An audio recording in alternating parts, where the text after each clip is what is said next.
ಜೀವನದಲ್ಲಿ ನೀವು ಅಂದುಕೊಂಡಂತೆ ಏನು ಆಗುತ್ತಿಲ್ಲವೆಂದು ಯೋಚಿಸುತ್ತಿದ್ದೀರಾ? ಈ ಕಥೆಯನ್ನು ನೋಡಿ ನಿಮ್ಮ ಆಲೋಚನೆ ಬದಲಾಗಬಹುದು. ಮೈಸೂರು ಹತ್ತಿರದ ಒಂದು ಸಣ್ಣ ಪಟ್ಟಣದಲ್ಲಿ ಎಲ್ಲರೂ ಈಗಾಗಲೇ ಸೋತವನೆಂದು ತೀರ್ಮಾನಿಸಿದ್ದ ಒಬ್ಬ ಹುಡುಗನಿದ್ದ. ಶಿಕ್ಷಕರು ಅವನನ್ನು ಸೋಮಾರಿ ಎಂದು ಕರೆಯುತ್ತಿದ್ದರು. ಬಂಧುಗಳು ಯಾವುದಕ್ಕೂ ಉಪಯೋಗವಿಲ್ಲ ಎಂದರು. ಪ್ರತಿ ವರ್ಷವೂ ಅವನ ಮಾರ್ಕ್ಸ್ ಕಾರ್ಡ್ ಅವರ ಮಾತನ್ನೇ ಸಾಬೀತುಪಡಿಸುವಂತಿತ್ತು. ಅವನ ಹೆಸರು ರವಿ. ಅವನು ಯಾವಾಗಲೂ ಕೊನೆಯ ಬೆಂಚಿನಲ್ಲಿ ಕುಳಿತುಕೊಳ್ಳುತ್ತಿದ್ದ. ಆದರೆ ಯಾರಿಗೂ ಗೊತ್ತಿರಲಿಲ್ಲ, ರವಿ ದುರ್ಬಲನಲ್ಲ. ಅವನು ಬದುಕಿನ ಕಷ್ಟಗಳಿಂದ ದಣಿದಿದ್ದ. ಪ್ರತಿದಿನ ಬೆಳಿಗ್ಗೆ 5 ಗಂಟೆಗೆ ರವಿಯನ್ನು ಎಬ್ಬಿಸುತ್ತಿದ್ದದ್ದು ಅಲಾರಂ ಅಲ್ಲ, ಬದಲಿಗೆ ಜಗಳದ ಶಬ್ದ. ಅವನ ತಂದೆ ಕೆಲ ವರ್ಷಗಳ ಹಿಂದೆ ತನ್ನ ಮೆಕ್ಯಾನಿಕ್ ಅಂಗಡಿಯನ್ನು ಕಳೆದುಕೊಂಡಿದ್ದ. ಆ ದಿನದಿಂದ ಅವನು ಮದ್ಯಪಾನಕ್ಕೆ ಅಳವಡಿಸಿಕೊಂಡ. ಅವನ ತಾಯಿ ಮನೆ ಮನೆಗೆ ಬಟ್ಟೆ ಹೊಲಿಯುತ್ತಾ ಮನೆಯ ಖರ್ಚು ನಡೆಸುತ್ತಿದ್ದಳು. ಅವರ ಒಂದು ಕೊಠಡಿಯ ಸಣ್ಣ ಮನೆಯಲ್ಲಿ ಶಾಂತಿ ಎನ್ನುವುದೇ ಇರಲಿಲ್ಲ. ಒತ್ತಡ ಮಾತ್ರ, ಜಗಳ ಮಾತ್ರ, ಬದುಕಿಗಾಗಿ ಹೋರಾಟ ಮಾತ್ರ. ಶಾಲೆಯಲ್ಲಿ ಇತರ ಮಕ್ಕಳು ನಗುತ್ತಾ ಆಟವಾಡುತ್ತಿದ್ದರು.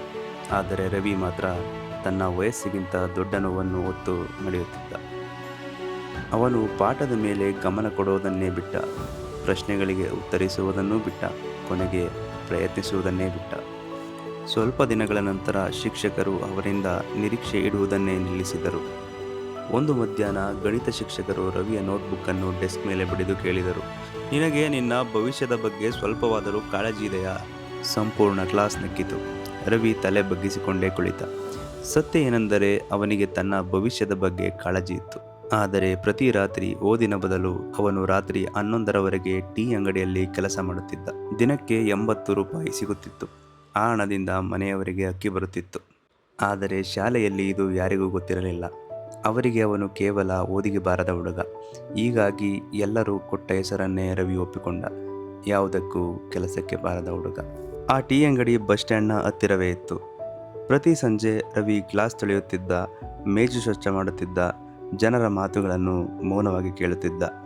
ಆಫೀಸ್ ಜನರು ಪ್ರಮೋಷನ್ಗಳ ಬಗ್ಗೆ ಮಾತನಾಡುತ್ತಿದ್ದರು, ಕಾಲೇಜು ವಿದ್ಯಾರ್ಥಿಗಳು ಕನಸುಗಳ ಬಗ್ಗೆ ಮಾತನಾಡುತ್ತಿದ್ದರು, ವ್ಯಾಪಾರಿಗಳು ಅವಕಾಶಗಳ ಬಗ್ಗೆ ಮಾತನಾಡುತ್ತಿದ್ದರು. ರವಿ ಮಾತನಾಡುವುದೇ ಕಡಿಮೆ, ಆದರೆ ಕೇಳುವುದನ್ನು ಎಂದಿಗೂ ಬಿಡಲಿಲ್ಲ. ಒಬ್ಬ ವೃದ್ಧ ವ್ಯಕ್ತಿ ಆಗಾಗ ಆ ಅಂಗಡಿಗೆ ಬರುತ್ತಿದ್ದರು.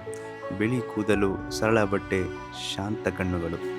ಗ್ರಾಹಕರ ನಡುವೆ ಸಮಯ ಸಿಕ್ಕಾಗ ರವಿ ಹಳೆಯ ಪತ್ರಿಕೆ ಓದುತ್ತಿರುವುದನ್ನು ಅವರು ಗಮನಿಸುತ್ತಿದ್ದರು. ಒಂದು ದಿನ ಅವರು ಕೇಳಿದರು, ನಿನಗೆ ಶಾಲೆವಿಷ್ಟವಿಲ್ಲ ಎಂದರೆ ಪತ್ರಿಕೆ ಯಾಕೆ ಓದುತ್ತೀಯಾ? ರವಿ ನಗುತ್ತಾ ಹೇಳಿದ, ನನಗೆ ಓದುವುದು ಇಷ್ಟ, ಆದರೆ ಜೀವನ ನನಗೆ ಓದಲು ಬಿಡುತ್ತದೆಯೋ ಎನ್ನುವ ಭಯ. ಆ ವೃದ್ಧರು ಕೆಲ ಕ್ಷಣ ಅವನನ್ನು ನೋಡಿದರು. ನಂತರ ಹೇಳಿದರು, ಬಡತನದಲ್ಲಿ ಹುಟ್ಟೋದು ನಿನ್ನ ತಪ್ಪಲ್ಲ, ಆದರೆ ಜೀವನ ಪೂರ್ತಿ ಬಡತನದಲ್ಲೇ ಉಳಿಯಬೇಕು ಅಂತ ನಂಬೋದು ಅದು ನಿನ್ನ ನಿರ್ಧಾರ. ಆ ಮಾತು ರವಿಯ ಜೀವನವನ್ನೇ ಬದಲಾಯಿಸಿತು. ಆ ವೃದ್ಧರು ನಿವೃತ್ತ ಶಾಲಾ ಮುಖ್ಯೋಪಾಧ್ಯಾಯರಾದ ಶ್ರೀ ಅಯ್ಯರ್. ಮುಂದಿನ ಭಾನುವಾರ ಅವರು ರವಿಯನ್ನು ಒಂದು ಸಣ್ಣ ಸಾರ್ವಜನಿಕ ಗ್ರಂಥಾಲಯಕ್ಕೆ ಕರೆದುಕೊಂಡು ಹೋದರು. ಅಷ್ಟು ಪುಸ್ತಕಗಳನ್ನು ರವಿ ಮೊದಲ ಬಾರಿಗೆ ನೋಡುತ್ತಿದ್ದ. ಅಯ್ಯರ್ ಸರ್ ಅವನಿಗೆ ಒಂದು ನಿಯಮ ಹೇಳಿದರು, ಮಾರ್ಕ್ಸ್ಗಾಗಿ ಓದಬೇಡ, ನಿನ್ನ ಮನಸ್ಸಿಗಾಗಿ ಪ್ರತಿದಿನ 1 ಗಂಟೆ ಓದು. ಮೊದಮೊದಲು ರವಿಗೆ ಇದು ಕಷ್ಟವಾಯಿತು. ಆದರೆ ನಿಧಾನವಾಗಿ ಪುಸ್ತಕಗಳು ಅವನಿಗೆ ತಪ್ಪಿಸಿಕೊಳ್ಳುವ ದಾರಿ ಮಾತ್ರವಲ್ಲ, ಹೊಸ ಶಕ್ತಿಯಾಯಿತು. ಅವನು ಓದಿದ. ಯಶಸ್ವಿ ಉದ್ಯಮಿಗಳ ಕಥೆಗಳು, ವಿಜ್ಞಾನಿಗಳ ಬದುಕು, ನಾಯಕರ ಹೋರಾಟ, ಕಷ್ಟಗಳನ್ನು ಗೆದ್ದವರ ಜೀವನ. ಆಗ ಅವನಿಗೆ ಒಂದು ಸತ್ಯ ಅರ್ಥವಾಯಿತು. ಯಶಸ್ವಿ ಜನರು ಆತ್ಮವಿಶ್ವಾಸದೊಂದಿಗೆ ಹುಟ್ಟಿಲ್ಲ, ಕಷ್ಟಗಳನ್ನು ಎದುರಿಸಿ ಆತ್ಮವಿಶ್ವಾಸವನ್ನು ಕಟ್ಟಿಕೊಂಡಿದ್ದಾರೆ. ಒಂದು ರಾತ್ರಿ ರವಿ ಮನೆಗೆ ಬಂದಾಗ ಅವನ ತಾಯಿ ಬಟ್ಟೆ ಹೊಲಿಯುತ್ತಾ ಮೌನವಾಗಿ ಅಳುತ್ತಿರುವುದನ್ನು ಕಂಡ. ಅವಳ ಬೆರಳುಗಳಿಂದ ರಕ್ತ ಬರುತ್ತಿತ್ತು. ಆ ದೃಶ್ಯ ರವಿಯೊಳಗೆ ಏನೋ ಒಡೆದಂತಾಯಿತು. ಆ ರಾತ್ರಿ ಅವನು ತನ್ನೊಳಗೆ ಒಂದು ಮಾತು ಕೊಟ್ಟ, ಎಷ್ಟು ಸಮಯ ಬೇಕಾದರೂ ಸರಿ, ಒಂದು ದಿನ ನನ್ನ ತಾಯಿ ವಿಶ್ರಾಂತಿ ಪಡೆಯಬೇಕು. ಮುಂದಿನ ದಿನದಿಂದ ರವಿ ಕೊನೆಯ ಬೆಂಚಿನಲ್ಲಿ ಕುಳಿತುಕೊಳ್ಳುವುದನ್ನು ನಿಲ್ಲಿಸಿದ. ಮೊದಲಿಗೆ ಯಾರೂ ಗಮನಿಸಿರಲಿಲ್ಲ, ಆದರೆ ನಿಧಾನವಾಗಿ ಪ್ರಶ್ನೆ ಕೇಳಲು ಶುರು ಮಾಡಿದ, ಹೋಮ್ವರ್ಕ್ ಮಾಡತೊಡಗಿದ. ಕೆಲಸದ ನಂತರ ಓದಲು ಶುರು ಮಾಡಿದ, ಬೇಗ ಎದ್ದುಕೊಳ್ಳುವುದನ್ನು ಶುರು ಮಾಡಿದ. ಅದು ತುಂಬ ಕಷ್ಟಕರವಾಗಿತ್ತು. ಕೆಲ ರಾತ್ರಿ ಅವನು ಕೇವಲ 4 ಗಂಟೆ ಮಾತ್ರ ನಿದ್ದೆ ಮಾಡುತ್ತಿದ್ದ. ಆದರೆ ವರ್ಷಗಳ ನಂತರ ಮೊದಲ ಬಾರಿಗೆ ಅವನಿಗೆ ಬದುಕುತ್ತಿರುವ ಅನುಭವವಾಯಿತು. ವರ್ಷಾಂತ್ಯದಲ್ಲಿ ರವಿ ಬೋರ್ಡ್ ಪರೀಕ್ಷೆ ಬರೆದ. ಈ ಬಾರಿ ಜೀವನ ಬದಲಾಗುತ್ತದೆ ಎಂದು ಅವನು ನಿಜವಾಗಿಯೇ ನಂಬಿದ್ದ. ಫಲಿತಾಂಶದ ದಿನ ಬಂತು. ಅವನು ಗಣಿತದಲ್ಲಿ ಫೇಲ್ ಆಗಿದ್ದ. ಎಲ್ಲವೂ ಮತ್ತೆ ಕುಸಿದು ಬಿತ್ತು. ಬಂಧುಗಳು ಅವನನ್ನು ಮತ್ತೆ ಆಸೆ ಮಾಡಿದರು. ನೆರೆಹೊರೆಯವರು ಹೇಳಿದರು. ಕೆಲವರು ಯಾವತ್ತೂ ಬದಲಾಗೋದಿಲ್ಲ. ರವಿ 2 ದಿನ ಕೊಠಡಿಗಳಲ್ಲಿ ತಾನೇ ಬೀಗ ಹಾಕಿಕೊಂಡ. ಅಯ್ಯರ್ ಸಾರ್ ಕೂಡ ಅವನನ್ನು ಭೇಟಿಯಾಗಲು ಸಾಧ್ಯವಾಗಲಿಲ್ಲ. 3ನೇ ದಿನ ಅವನ ತಾಯಿ ನಿಧಾನವಾಗಿ ಒಳಗೆ ಬಂದಳು. ಅವಳ ಕೈಯಲ್ಲಿ ಊಟದ ತಟ್ಟೆ ಇತ್ತು. ಅವಳು ಮೃದುವಾಗಿ ಹೇಳಿದಳು, ನೀನು ನಡೆಯಲು ಕಲಿಯುವಾಗ 100 ಬಾರಿ ಬಿದ್ದಿದ್ದೆ. ಆಗ ನೀನು ಪ್ರಯತ್ನ ಬಿಟ್ಟಿದ್ದರೆ ಇವತ್ತು ನೀನು ನಡೆಯಲು ಸಾಧ್ಯವಾಗುತ್ತಿರಲಿಲ್ಲ ಎಂದಳು. ಅವಳು ನಗುತ್ತಾ ಕೇಳಿದಳು, ಹಾಗಿದ್ದರೆ ಈಗ ಯಾಕೆ ನಿಲ್ಲಬೇಕು? ರವಿ ಮತ್ತೊಮ್ಮೆ ಪ್ರಯತ್ನಿಸಲು ತೀರ್ಮಾನಿಸಿದ. ಈ ಬಾರಿ ಹೆಚ್ಚು ಸಮಯ ಓದಲಿಲ್ಲ, ಸರಿಯಾದ ರೀತಿಯಲ್ಲಿ ಓದಿದ. ಅವನು ಬಳಸಿದ ಗ್ರಂಥಾಲಯದ ಪುಸ್ತಕಗಳು, ಉಚಿತ ಯೂಟ್ಯೂಬ್ ಪಾಠಗಳು, ಸ್ನೇಹಿತರ ನೋಟುಗಳು, ಹಳೆಯ ಪ್ರಶ್ನೆ ಪತ್ರಿಕೆಗಳು, ಪ್ರತಿ ಸಣ್ಣ ಸುಧಾರಣೆ ಅವನಿಗೆ ಧೈರ್ಯ ನೀಡಿತ್ತು. ಕೆಲ ತಿಂಗಳ ನಂತರ ಅವನು ಮತ್ತೆ ಪರೀಕ್ಷೆ ಬರೆದ. ಈ ಬಾರಿ ಅವನು ಪಾಸಾದ.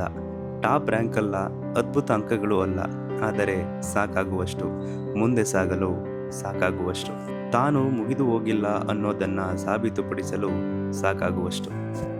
ಆ ಹಳೆಯ ಟೀ ಅಂಗಡಿ ಇನ್ನೂ ಬಸ್ ಸ್ಟ್ಯಾಂಡ್ ಹತ್ತಿರವೇ ಇತ್ತು. ಆದರೆ ರವಿ ಈಗ ಅಲ್ಲಿ ಕೆಲಸ ಮಾಡುತ್ತಿರಲಿಲ್ಲ. ಒಂದು ಸಂಜೆ ಒಂದು ಕಪ್ಪು ಕಾರು ಅಂಗಡಿ ಮುಂದೆ ನಿಂತಿತು. ಫಾರ್ಮರ್ಸ್ ಡ್ರೆಸ್ ಧರಿಸಿದ್ದ ಒಬ್ಬ ವ್ಯಕ್ತಿ ಹೊರಬಂದ. ಅವನೇ ರವಿ. ಈಗ ಬೆಂಗಳೂರಿನಲ್ಲಿ ಸಾಫ್ಟ್ವೇರ್ ಇಂಜಿನಿಯರ್. ಟೀ ಅಂಗಡಿ ಮಾಲೀಕ ಅಚ್ಚರಿಯಿಂದ ನೋಡಿದ. ನೀನು ಸಂಪೂರ್ಣ ಜೀವನ ಬದಲಾಯಿಸಿಕೊಂಡೆ. ರವಿ ಮೃದುವಾಗಿ ನಕ್ಕ. ಇಲ್ಲ. ಅವನು ಸುತ್ತಲೂ ನೋಡುತ್ತಾ ಹೇಳಿದ, ಮೊದಲು ನಾನು ನನ್ನ ಮನಸ್ಥಿತಿಯನ್ನು ಬದಲಾಯಿಸಿಕೊಂಡೆ. ಜೀವನ ನಂತರ ಬದಲಾಯಿತು. ಆ ಸಂಜೆ ರವಿ ಅಯ್ಯರ್ ಸರ್ ಅವರನ್ನು ಭೇಟಿ ಮಾಡಿದ. ಅವರು ಈಗ ವಯಸ್ಸಾಗಿ ದುರ್ಬಲರಾಗಿದ್ದರು. ರವಿ ಅವರಿಗೆ ಒಂದು ಉಡುಗೊರೆ ಕೊಟ್ಟ. ಬಡ ಮಕ್ಕಳಿಗಾಗಿ ಹೊಸದಾಗಿ ನಿರ್ಮಿಸಿದ ಉಚಿತ ಗ್ರಂಥಾಲಯದ ದಾಖಲೆಗಳು. ಅದಕ್ಕೆ ಹೆಸರು ಅಯ್ಯರ್ ಸಾರ್ವಜನಿಕ ಗ್ರಂಥಾಲಯ.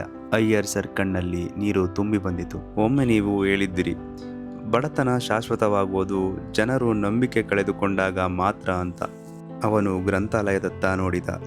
ನಾನು ಅನುಭವಿಸಿದ ಆಶೆಯನ್ನು ಇನ್ನೂ ಹಲವಾರು ಮಕ್ಕಳು ಬೇಗನೆ ಅನುಭವಿಸಬೇಕು. ಕೆಲವರು ದುರ್ಬಲರಾಗಿದ್ದರಿಂದ ಸೋಲುವುದಿಲ್ಲ. ಅವರು ಯಾರಿಗೂ ಕಾಣದ ಯುದ್ಧಗಳನ್ನು ಹೋರಾಡುತ್ತಿರುತ್ತಾರೆ. ಕೆಲವೊಮ್ಮೆ ಒಂದು ನಂಬಿಕೆ, ಒಬ್ಬ ಗುರು, ಒಂದು ನಿರ್ಧಾರ ಒಬ್ಬ ವ್ಯಕ್ತಿಯ ಸಂಪೂರ್ಣ ಭವಿಷ್ಯವನ್ನೇ ಬದಲಾಯಿಸಬಹುದು.